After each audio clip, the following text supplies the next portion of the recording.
Hello' everyone, কি খবৰ সকলোৰে? গৰমৰ কাৰণে বহুত দিন ভিডিঅ'ই বনোৱা নাছিলোঁ। আজি ভাবিলোঁ সেইটো ভিডিঅ'কে শ্বেয়াৰ কৰোঁ আপোনালোকৰ লগত। আজি আকৌ মোৰ ফুলা ফুলা লুচি খাব মন গ'ল। কিমাননো আৰু শুকান ৰুটি খাই থাকিম, কেতিয়াবা আমনিও লাগে নহয়নে খাই খাই। কিন্তু মই বেছিভাগ শুকান ৰুটি খাই ভাল পাওঁ, পুৰি বা তেল দিয়া ৰুটিবিলাক ইমান খাব নোৱাৰোঁ। বহুত দিনৰ মন গ'লেহে কেতিয়াবা খোৱা হয় আৰু। তো এয়া আলু, বিলাহী আৰু কণী বইল কৰি হৈ গ'ল।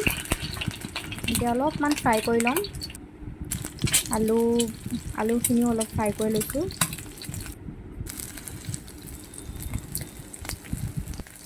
এইটো ৰেচিপিটো ইমান কৈ থাকিবলগীয়া বিশেষ একো নাই। আপোনালোকে চবেই এইটো বনাই থাকে নিশ্চয় ঘৰত। একদমেই চিম্পুল হয় বনাবলৈ। এনেকৈ চাই থাকিলে গমেই পাই যাব। মোতকৈও চাগে ভালকৈ বনাব পাৰে আপোনালোকে। মই জাষ্ট এনেই চিম্পুলকৈ বনাইছোঁ আৰু। তৰকাৰীখন বনাই হৈ গ'ল। এয়া আটা মঠি লৈ গৰম গৰম ফুলা ফুলা পুৰি বনাই লৈছোঁ।